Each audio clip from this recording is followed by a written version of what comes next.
Hej og velkommen til.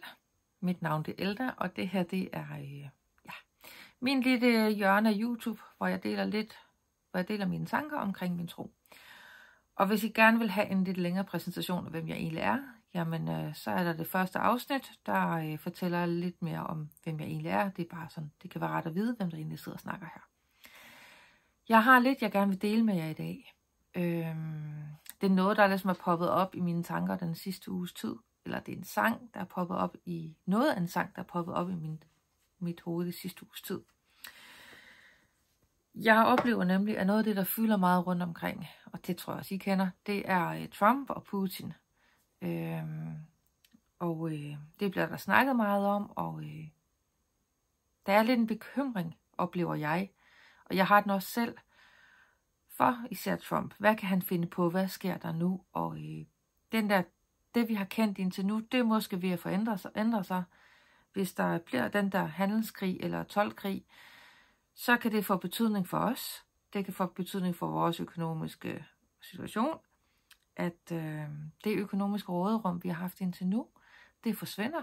Og vi har måske ikke den samme økonomiske overskud og de samme økonomiske muligheder længere, som vi har haft. Det er i hvert fald det, der kan være en bekymring. Der kan være mange flere bekymringer også, hvad de to herrer, Putin og Trump, mund kan finde på. Det eneste vi ved, det er, at vi kan faktisk ikke stole på noget, Trump han siger. Han driver lidt USA som en forretningsmand, og de holder kortene tæt til kroppen, og man kan ikke altid helt stole på, hvad de siger. Sådan er lidt min fordom om de der mægtige forretningsmænd. Nå, den sang, som der er poppet op i mit hoved, den har jeg fundet ud af, den er skrevet af en nordmand, der hedder Ronald Fangen, og den er skrevet i 1942. Og det er faktisk på et tidspunkt, hvor at Norge er i krig med Tyskland. De er besat af tyskerne. De har ikke frihed til at sige det, de gerne vil. De har ikke den samme frihed, som de har før, og de ved faktisk heller ikke i 1942. Vi ved jo godt, at der kun var 3 år mere i dag, men det vidste de ikke på det her tidspunkt. De vidste ikke, om det var 5, 10, 20 år, eller hvor lang tid den her situation var. Så det er lidt den situation, som sangen er skrevet ind i. Og det er en sang, der hedder Guds menighed er jordens største under. Den er fra 1942, så melodien er måske ikke lige den mest, hvis man kender melodien. Men det er den sang, og jeg vil læse det første vers. Guds menighed er jordens største under. Mens verdens skikkelser i hast forgår, er Kristus i al evighed den samme, og fast hans rige på sin klippe står. Mens verdens riger kommer og forsvinder, går kirken mod fuldkommenhedens vor. Det er især de 2 sidste linjer. Mens verdens riger kommer og forsvinder, går kirken mod fuldkommenhedens vor. Jeg ved ikke, hvorfor at Putin og Trump har fået lov til at få magten af Gud, men de har kun magten i verden, så længe at Gud han tillader det. Og lige nu er verdensrigerne Rusland og USA. Da Jesus han gik på jorden, så var verdensrigerne i riget Romerriget. Så det vi kan kigge på historien, det er, at der har været mange forskellige verdensriger.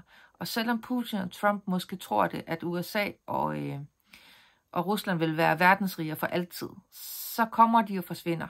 Historien viser, at verdensrigerne de er der for en periode, og så kommer der nogle nye til. Og de er der kun så længe Gud han tillader det. Og vi ved ikke, hvor længe det bliver. Vi ved ikke, hvordan verden ændrer sig. Det kan være, at Kina går hen og bliver en ny stormagt. Vi ved det ikke. Det kan være, at Indien gør det. Det kan være, at Afrika gør det. Alt kan ændre sig. Det eneste, vi ved, det er, at kirken går mod fuldkommenhedens vor. Altså, kirken er det eneste faste, der er. Guds menighed. Os, der tror på Gud og har Gud i vores hjerter. Og ved, at Jesus han døde på korset for vores skyld. Han tog alt det, jeg gør forkert, som jeg sidder og gør forkert lige nu. De tanker, jeg tænker, som ikke er okay. Den irriterende tanke, jeg tænkte, at det tog Jesus med op på korset. Og han døde for, at det forkerte der, at det skulle blive tilgivet af Gud. Og han stod op igen, og så var det væk. Os, der har taget imod det, jamen vi går mod himlen. Vi går mod evigheden, og det er det eneste sikre, der er, at vi går mod det. Hvordan livet ellers bliver, jamen det kan ændre sig, og det er kun så længe Gud han tillader det, at de her 2 mænd, de sidder på magten. Og hvis vi kan hvile i, at Gud han har den overordnede plan, han har styr på de 2 mænd, de får lov til at gøre de ting, han tillader. Og jeg ved godt, han kan tillade nogle ting, som er hårdt, og som er svært at være i. Hvorfor han altid tillader det, det ved jeg ikke. Men jeg ved også, at han bruger det til at knytte os tæt ind til ham.